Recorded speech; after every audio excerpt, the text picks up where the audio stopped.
I became interested in birds when I was 15 and went to scout camp out in Cimarron, New Mexico. And I was working on my bird study merit badge. And I didn't know much about birds, but down at our campsite one day, I saw this green bird. And I looked him up and he was a green-tailed toad. And I can remember that picture even now in my mind, because he's just, you know, if you've seen a bird and you know that bird, he comes back to you.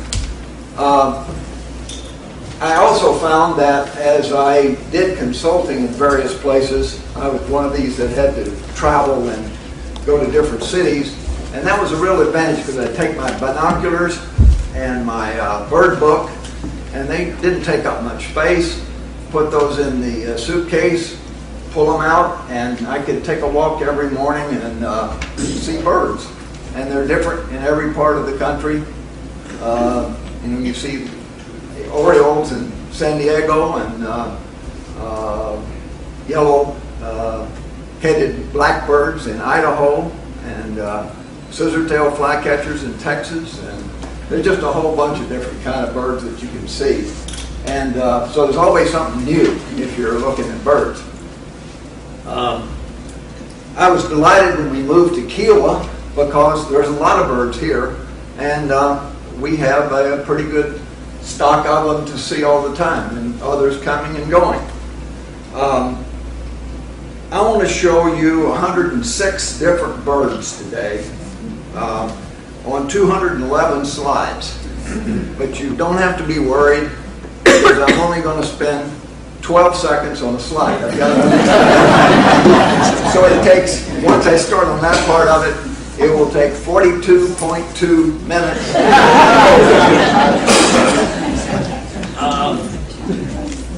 It's not all the birds that are here. There are a lot more birds here. I have a checklist for the birds of Kiawah Island, which is a pretty nice one prepared by Dennis Forsyth from College of Charleston, formerly from College of Charleston. And he lists on that list 219 birds. It's called the Checklist for the Birds of Kiawah Island. It's prepared in 2002. And I asked the Nature Center if they had any more. They don't have any. The latest one they have is 2002, and they'll make you a copy. But in any event, it's a pretty nice little list. But he does have some 57 that are rare. So I note that if you subtract 57 from 219, that leaves 162, and I'm showing 106. So you'll see a fair number of them. 42 that I've seen, and I know I've seen because I've checked them off. I haven't gotten pictures yet. So Jack, I'll have to count on you to get the rest of them. One of them's that screech owl that you've been taking pictures of. I want to start the slides now if I can. Don't know what this is, but it's some kind of an egret. I mean, that's pretty well here. Now, the birds on Kiawah are everywhere, but what you see depends on where you are. So I'm going to divide them into the beachfront and ocean, dunes and shrub thicket, ponds and marsh, maritime forest, golf course and open fields, and bird feeders in and around the house.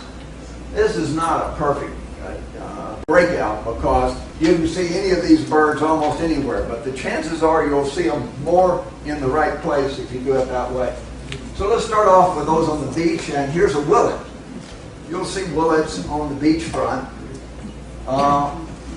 Almost every time you go out, you'll see a willet walking around. Pretty big bird. They have the smooth gray plumage in the winter and splotchy for the breeding season. But they're nice and tall. They have gray legs. They normally feed sort of alone or in pools. I mean, they're not a flock of them, is my point. When I said that, the next day I went out and there was 2 groups of 3. So. But they also like to work the receding tides. They pick up little crustaceans and stuff and are right out there in the surf. When they breed, they're in the marsh grass, and they hide back in there. And if you go too close, they get very upset, and they start to yell and scream and fly out. I think one of the nice things about them is that very distinctive black and white wing pattern. It's really determinative in most cases. So they're pretty flyers, and the way they land is nice. They're fairly large, not as big as some. Very straight beak. Now, three birds that you can get mixed up with them. One of them is greater yellowlegs, about the same size, but they have yellow legs. They're also straight beaked.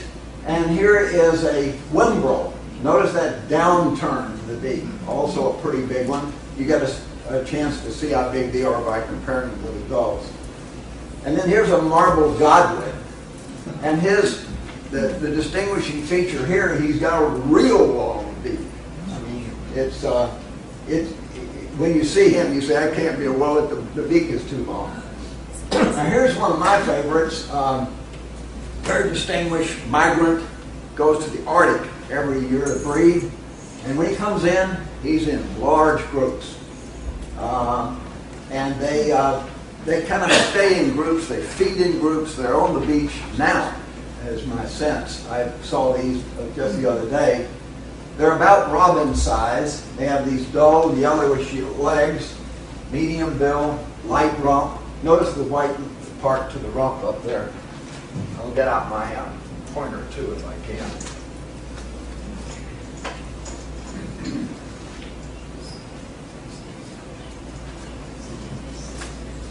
I can't find it in time here to make it worthwhile. But you can see that they do have this little weak wing stripe. Almost all of the shorebirds have this wing stripe. Hard to find.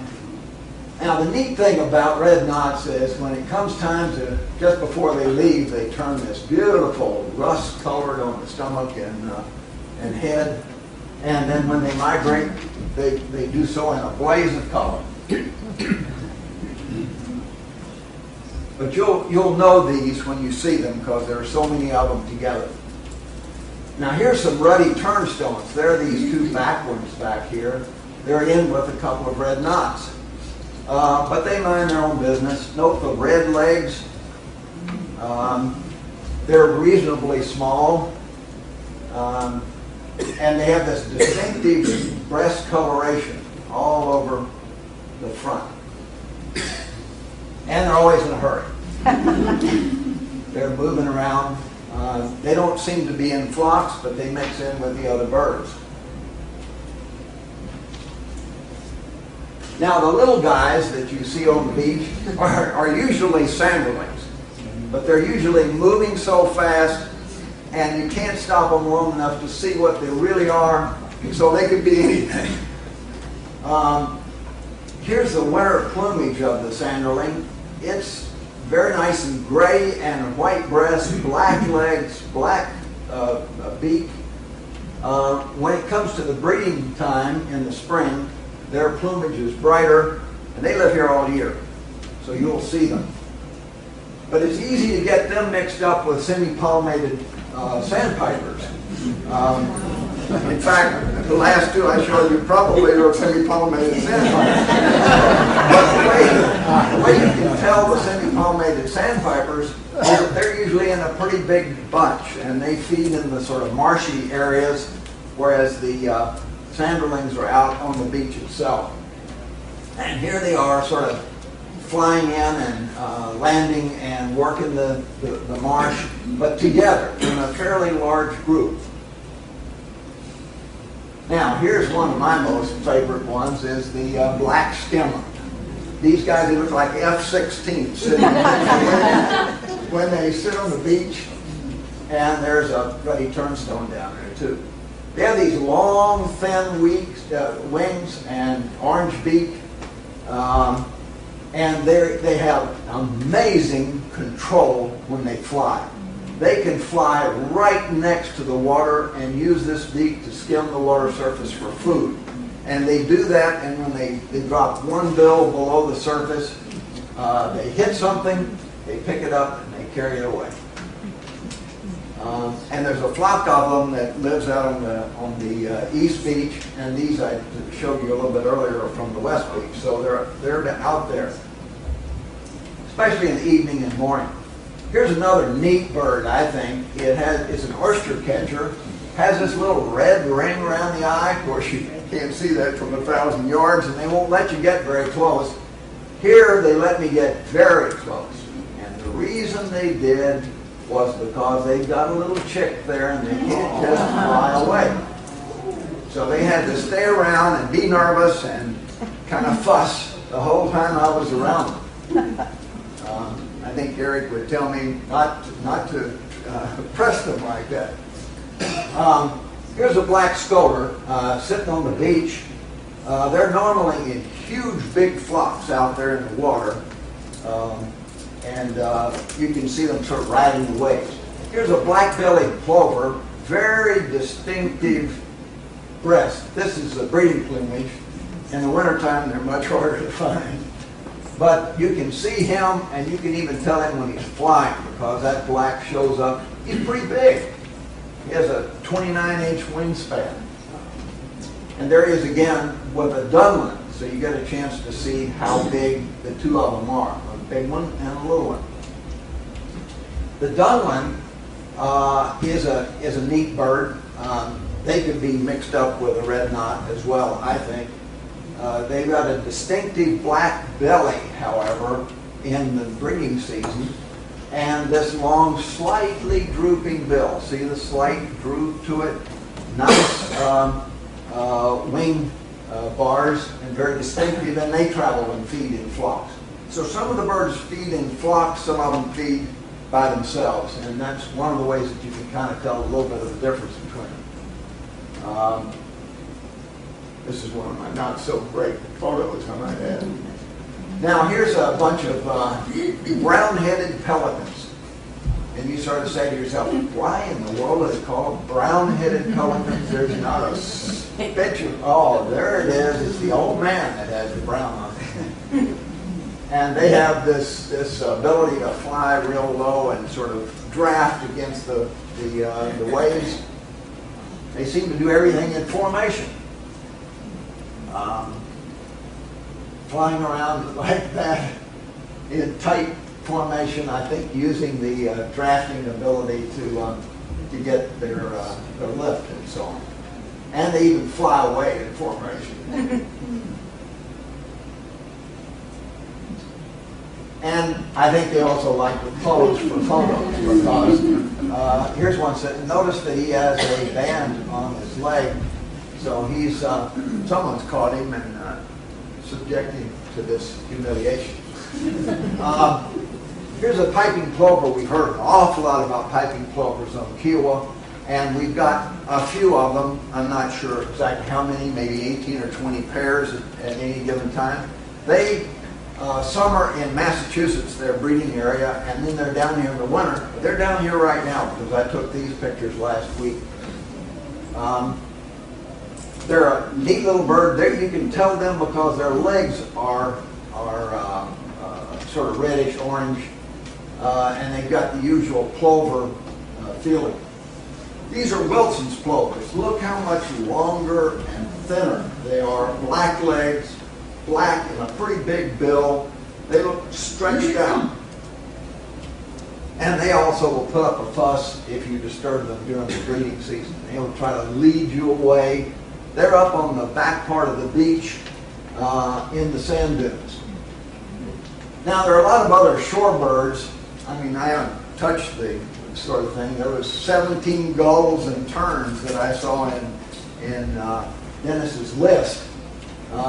Here's a laughing gull, by the way. That's about the only gull that I can be sure of when I see him.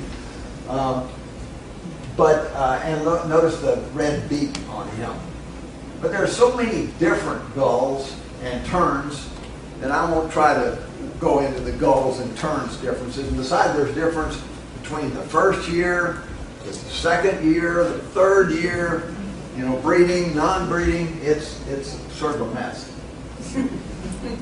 One last bird on the beach is the fish crow.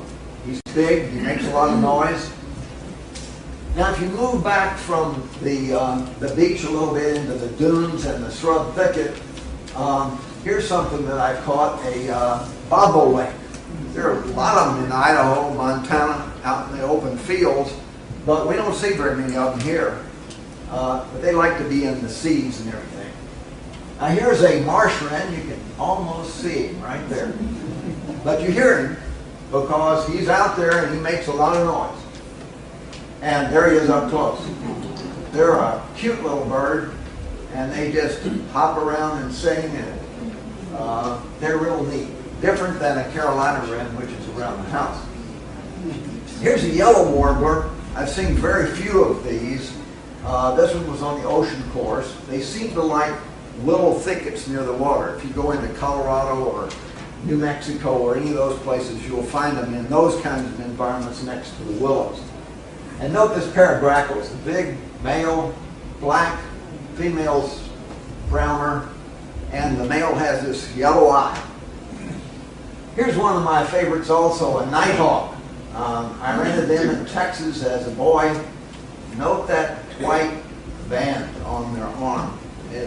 And they're out on the East Beach looking for bugs. The red-winged blackbirds, I think they're one of the prettiest, but they're all over and they travel in flocks. They're here and then gone and then back again. Note that the female doesn't look anything like the male does. In fact, you say, well, that can't be a blackbird, but it is. Here's a savanna sparrow. I don't know how many I tried to catch before I finally got this one. They're gone in a second. You see them in the brush out there. Now, once you get into the area of bigger birds, this is the red-tailed hawk. You can tell from his red tail. And here he is looking around from the air for prey. Sort of white on the chest, on the flanks. And you can tell that this is the red tail because he's got a red tail.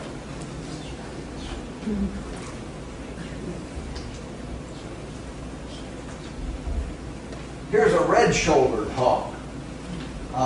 He's smaller, more agile. You say, well, where's his red shoulder? I think that what's happened is that the breast coloration actually extends around to his shoulder, and you can't see his shoulder because it's kind of caught up in the same thing. That's, if he stretched it out, you might see it better. But he still looks pretty fearsome. Here's a sharp-shinned hawk. They're working their way down the food chain to smaller and smaller animals and rats.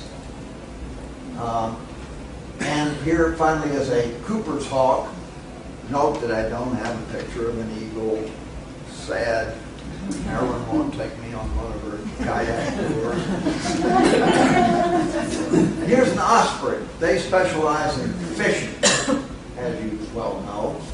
And they're a pretty big bird, and they are very, very beautiful. We see their nests on the marsh edge. This one's close to Willet Pond. You've seen the Willet Pond nest, I'm sure, from the Ocean Course Drive. And they also like to hold their mating dances up in the sky. The male will sit in one spot, and he will call, and he will kind of go around and around and trying to attack the female's attention. Here are a couple of black vultures, brothers almost certainly. They do their hunting after the fact. And here's a great horned owl, which I took in our marsh almost at night. And it's a little grainy. Maybe we can improve upon that in the future. The place where there are the most birds, I think, are the birds in the ponds and the marsh edges. And the great blue is the big guy, 46 inches. They're common, but they're less numerous than the other herons and egrets. Very elegant. They're big even when they're chicks. I think that almost all of these big birds, when they fly out of the nest, they're as big as they're ever going to be. We know that that's true with eagles. But these guys have a wingspread of 6 feet. So, I mean, when they cruise, they're going pretty nicely. Then this is the smallest heron that we have around, I believe. It's a green heron. I like to call them little green heron, but they're small. They're just green herons. They're very well colored. They're beautiful birds up close when you can see one. They hide around the edges of ponds and catch frogs and jump. You know, they don't work out in the middle. They don't do any wading. They just like to hang around the edges. And if you startle them, they'll go screaming out, making a lot of noise. And our largest white egret is the great egret, 39 inches versus 46 for the great blue. And they can be magnificent once they sort of stretch themselves out and so on. And you can tell when you've got one of them because it's got a yellow beak. This one has a little black on it, green lores, but black legs, always black legs, always black feet, and a yellow beak. Now here's a snowy egret, and it has a black beak, not yellow, and it has yellow feet. We call them golden slippers is the way they tell them. I think they're neat. And here you can see the lores on this one are yellow, black beak again. They're a little smaller than the great egret. And here's a tricolored heron. Tricolors are all over the place for color, size. They just seem to be multiple. I understand that the russet ones are young and the older ones are bluer. But you can see the difference between the two of them right there. And they walk out in the ponds looking for frogs and fish and so on.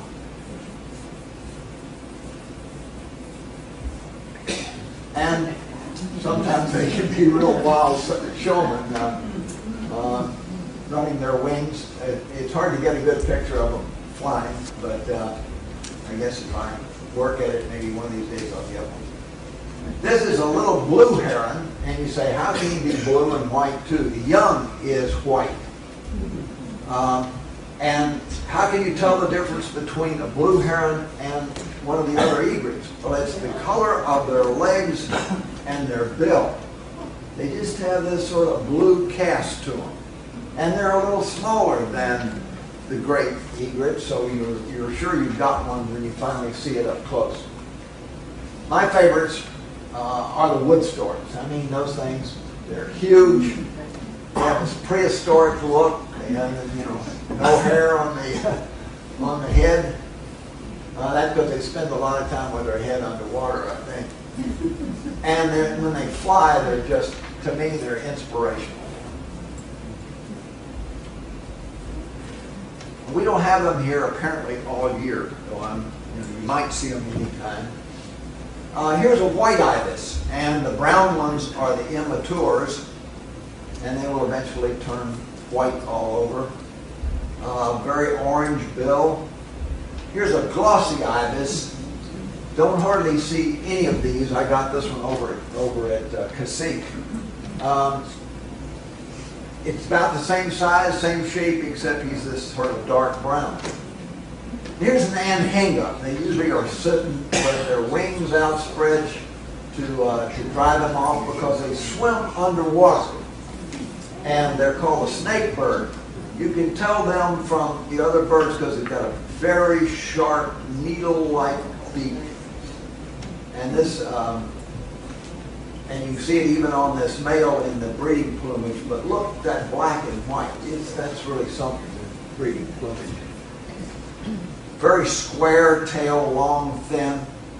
Easy to mix up with a double-crested cormorant. The double-crested cormorant has a more yellow beak, and it's got a hook right on the end. They hold their wings out to dry them in the same way, and they swim underwater to catch fish and frogs and things like that. But we see a lot of those, some seasons more than others. Here's a coot, American coot. A little black head and white bill, a little white tuft on his tail.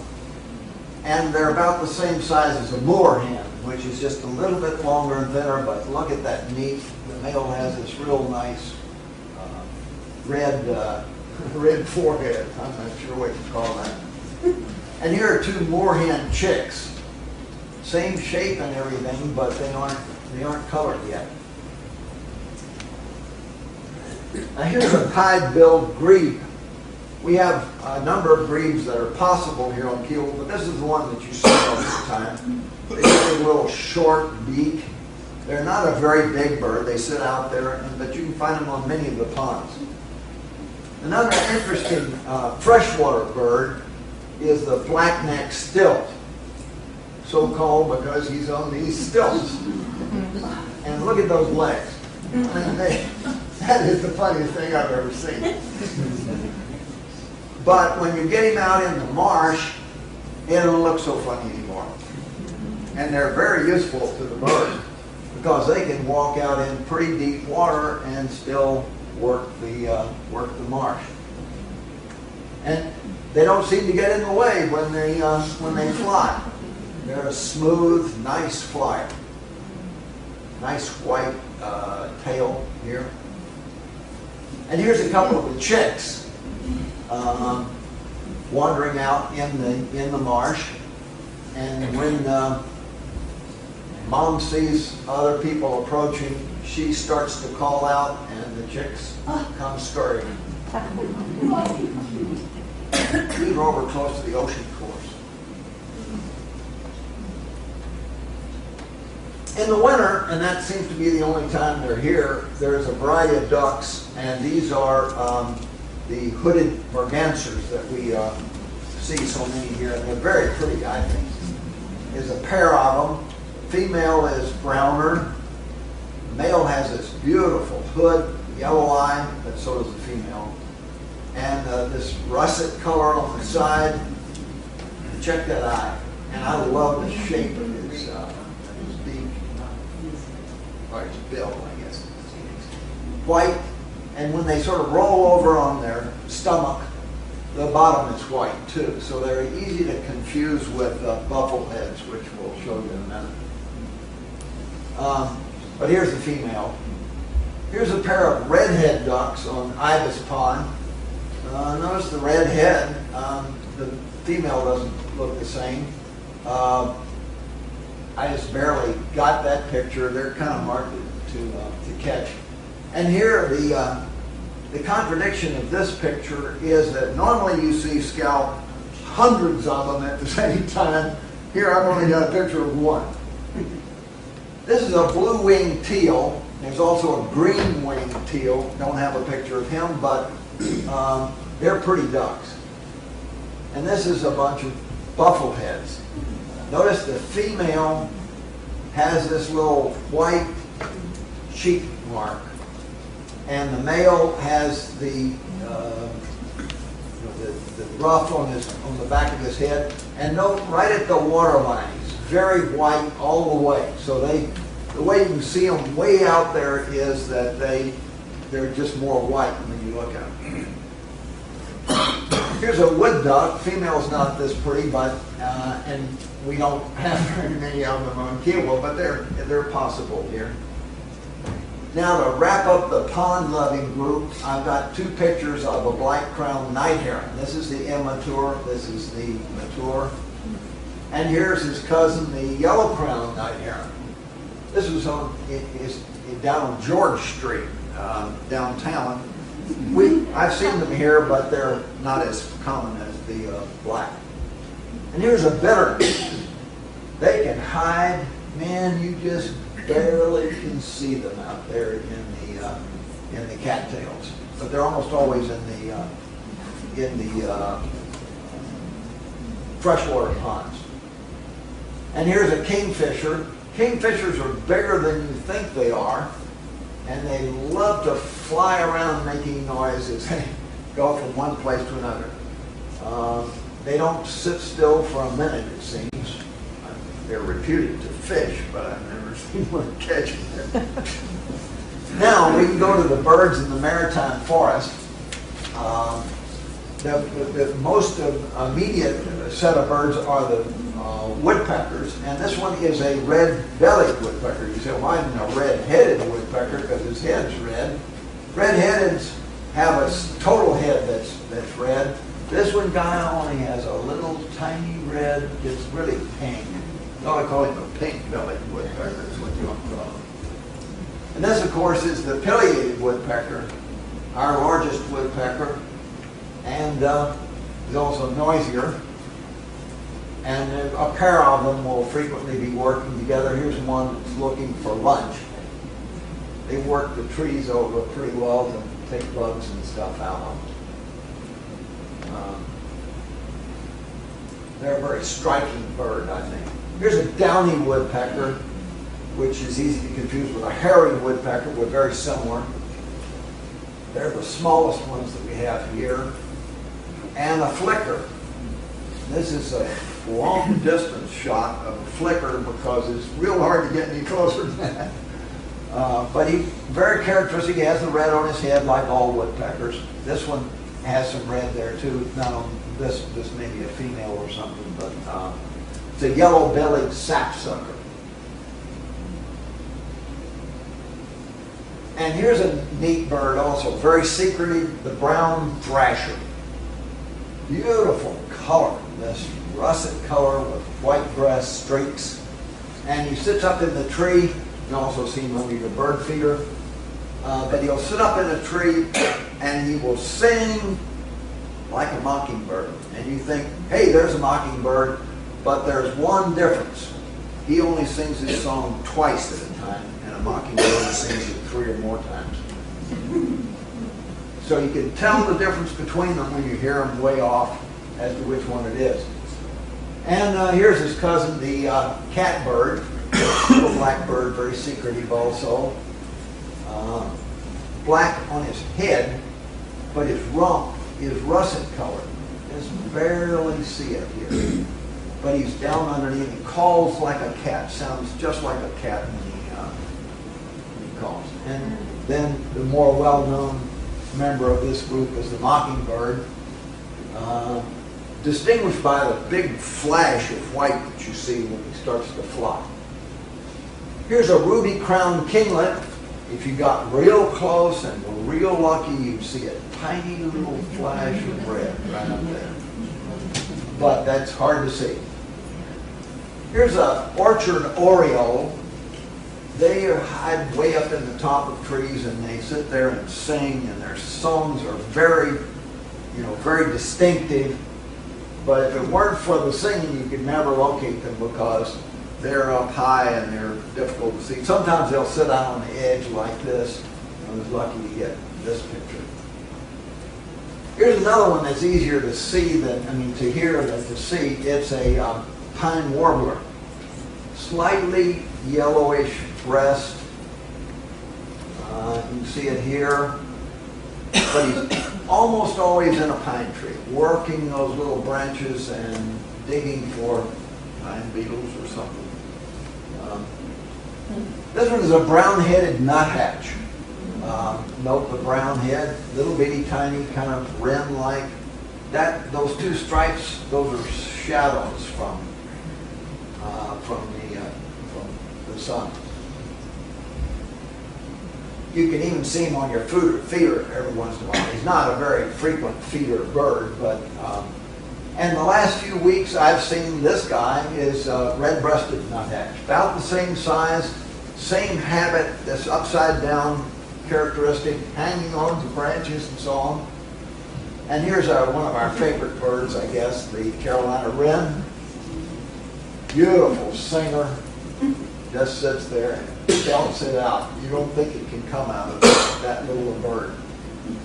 Here's a hermit thrush, usually on the forest floor. Here we see this one, nice, looks a little like a thrasher. And here's a prairie warbler caught in the bush.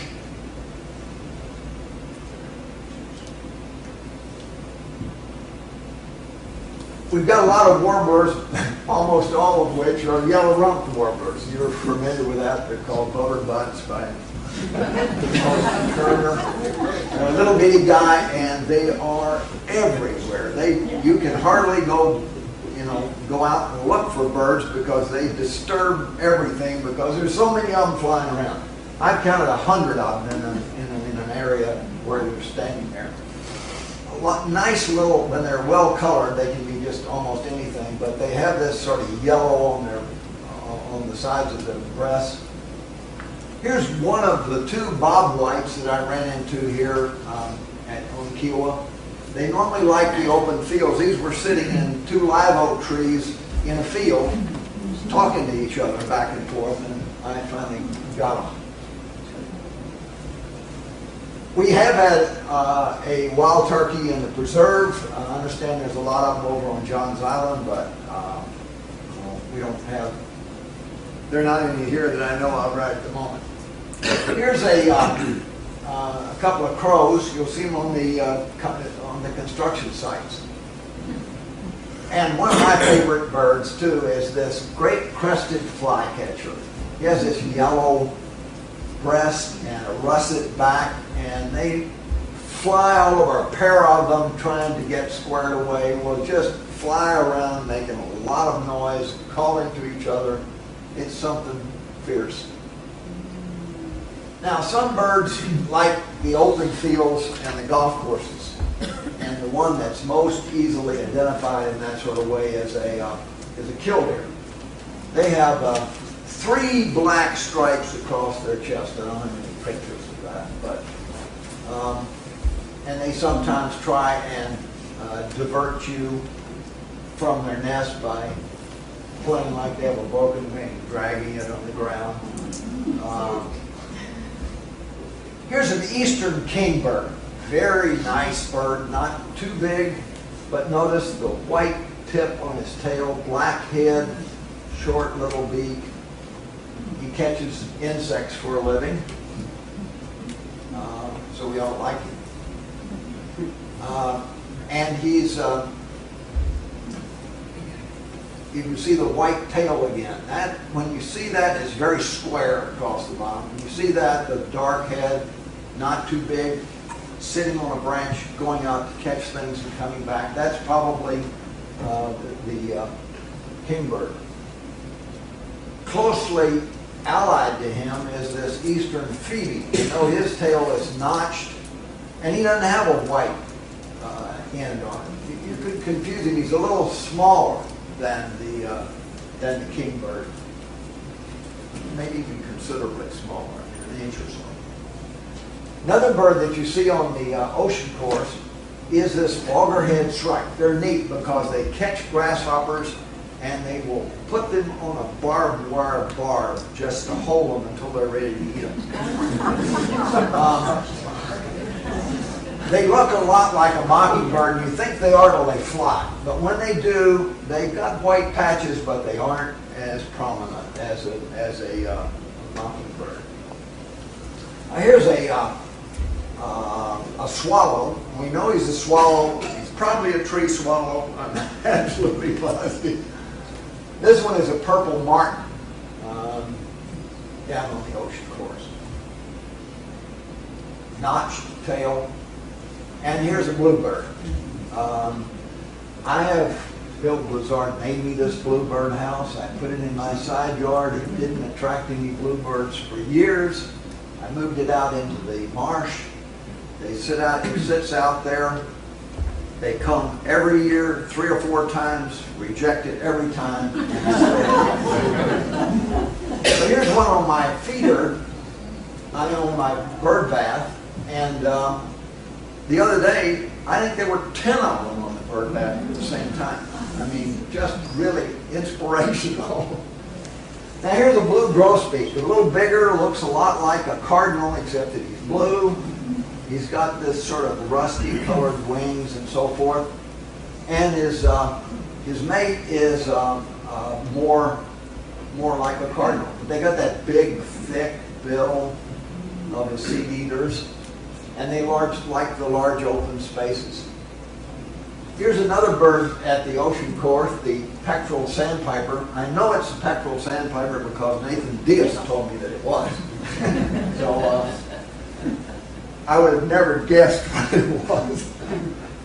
Now you can see a lot of birds at your feeder, and sure enough, we get a lot of robins on the season. As you know, over the last few weeks, we've been under attack by thousands of robins, and they come and do indignant things all over your back porch.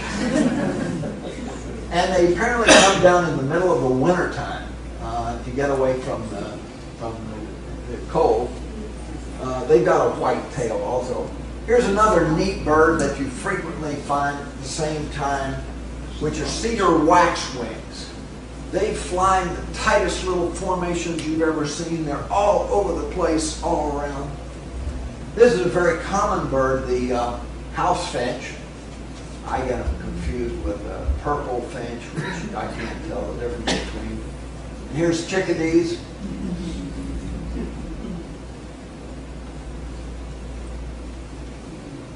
Which are neat little birds. And a goldfinch. This goldfinch is beginning to turn yellow, and this will all be that beautiful golden yellow. Has a black and white set of wings. And then here, of course, there are a couple of cardinals, a male and a female cardinal. Sometimes they look a little scruffy, but they're looking pretty red. And blue jays, under the feeder, on the feeder, everywhere, making a lot of noise. And here's a tufted titmouse, which all of you know. I call them tufted tees. But they are, wherever you see the chickadees, you'll see those as well. And then here's an eastern towhee. Note that black head and yellow eye. Russet side and white breast. They're on the ground, almost always on the ground. They stay out on the edge of the marsh, in the scrub. And here's a female in that same group. Yes. Very pretty. This is a horrible picture of a white-throated sparrow. But they come early in the spring, and you can tell them because they have a white throat. They usually show a little yellow right there. And they're distinguishable from a song sparrow, which is about the same size and acts the same, because the song sparrow has a striped breast and has a little mark right there. Looks like he spilled ink on himself. Here's a pair of brown-headed cowbirds. Bad birds. Lay their eggs in painted bunting nests and cause the painted buntings to have to raise their young, who are bigger and meaner. Here on the ground is a dark-eyed junco. They're not here very long. They just come get away from the cold. And a mourning dove. You usually see 2 or 3 of them at a time. They're on the ground under the feeder. Never on the feeder, but on the ground. And the real jewel, which is the painted bunting. Sarah knows all about painted buntings because she's caught many of them and put radio collars on them as part of the conservancy and the town's effort in that regard. These things are just really incredible, I think. And they're guaranteed to come to your feeder if you're on the edge of the marsh. If you put out white millet, they will come, I guarantee it.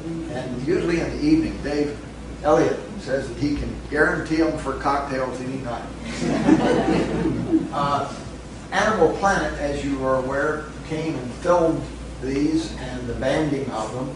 And here's Lex Glover. If you see this man in your yard, be nice to him. He's banding these guys. He's a neat guy, and he has an assistant. They come and band painted buntings as part of this program. And here's a picture of that band there, right. This is a rose-breasted grosbeak, but it's the female. The male is the one you want to see. I've got a picture of him. It's so fuzzy you can hardly make it out, so I'll get to it again. But he's neat. And this is a western tanager. western tanager. They're common out west, particularly in California. But this one got off somehow. And you do see them here from time to time. And here's the hummingbirds. Ruby-throated is the only hummingbird we're supposed to have, although I noticed in the Post and Courier they talked about a couple of other hummingbirds that people have seen. Now here's some other birds that I've seen here and that you probably have seen. So you can see what we've missed. We missed the white pelican, the horned grebe, the American eagle, the American widgeon duck, palm warblers, common yellowthroats. There's some of them that are very difficult to see. And then to finish off, here's some red knots in the sunset. Yeah.